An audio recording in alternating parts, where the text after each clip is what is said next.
All right, let's get right into it. Today, we're going to explore the work of Dr. Sama Jaber.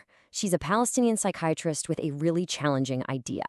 She asks, what if mental health isn't just about what's going on inside a person's head? What if it's actually a direct response to their political reality? Her framework? Well, it pretty much reframes everything you might think you know about psychological distress, especially in the context of occupation. And this quote right here, this is the key. The context is sick, not the people. It's the core of her entire philosophy.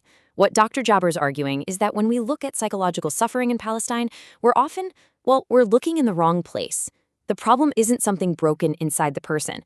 She says it's actually a perfectly rational human response to a completely abnormal environment they have to live in. Okay, so here's our roadmap for digging into her work. First up, we'll look at this idea of a sickness in context. Then we'll see how that changes the whole definition of trauma. After that, we'll touch on colonialism and identity, the power of resilience from within the community, a new kind of care she proposes. And finally, we'll wrap up with what she calls the practice of hope. So let's jump into that first part, a sickness in context. What does she actually mean when she says the context is sick? Well, think about it like this. If the very source of your pain is an ongoing, oppressive external reality, how much can a weekly therapy session really do? Dr. Jaber's point is that the intervention can't just be about helping the individual cope. You have to question and challenge the source of the problem itself, what she calls the pathology in the context. Okay, so if you accept that basic premise, that the context is the problem, then that forces you to totally rethink the kind of harm that's being done. And this brings us straight to her next big idea. We need to redefine what we even mean when we say the word trauma. And you can see the contrast so clearly here. On the one hand, you have the conventional Western idea of trauma. It's usually seen as an individual experience, something that happens to one person, like a car accident. It has a beginning and an end. But Dr. Jaber's view is completely different.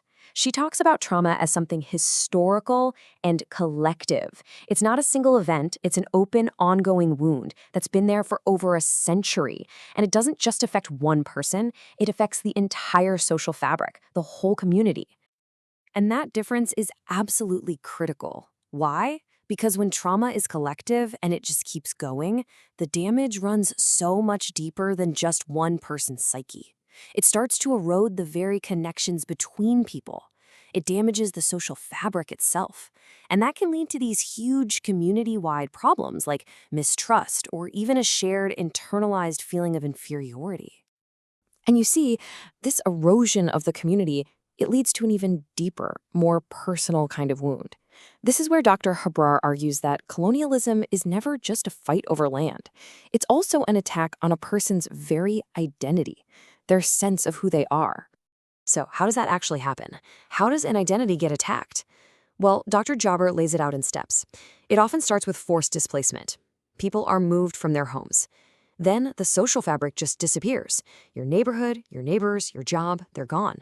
That leads to a profound loss of purpose. And finally, that constant state of oppression starts to chip away at your sense of agency. It makes people feel silent, afraid. She calls it a depersonalizing experience, this feeling of becoming a stranger in your own home. But, and this is a really important but, in the face of this constant attack on the self, something powerful starts to emerge, a response.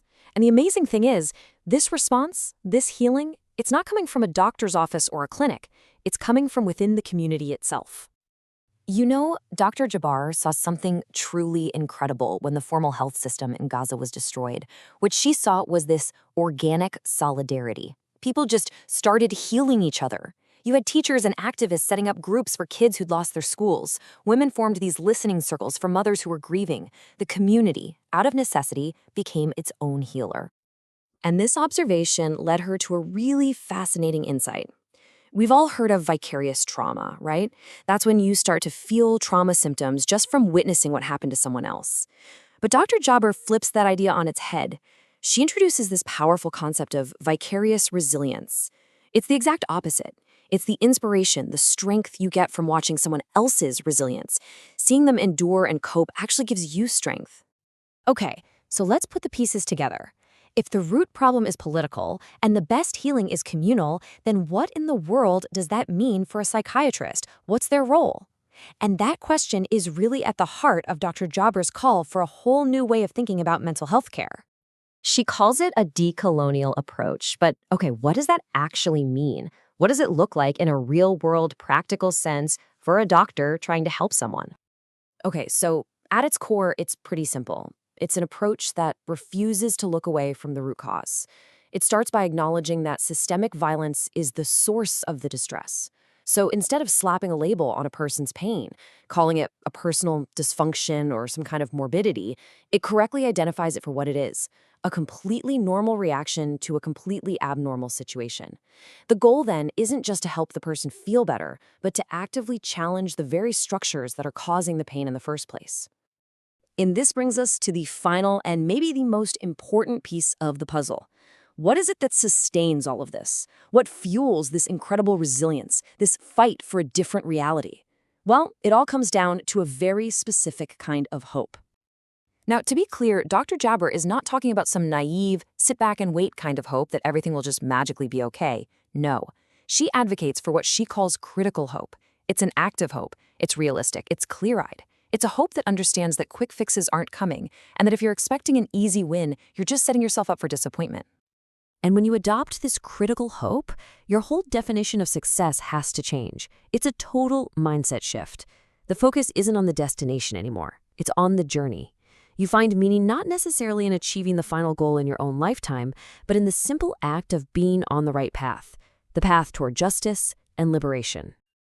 And that leaves us with this final, really powerful idea. It is an honor to be on that pathway, even if it doesn't happen during our lifetime. In Dr. Jaber's framework, the struggle itself becomes an honor.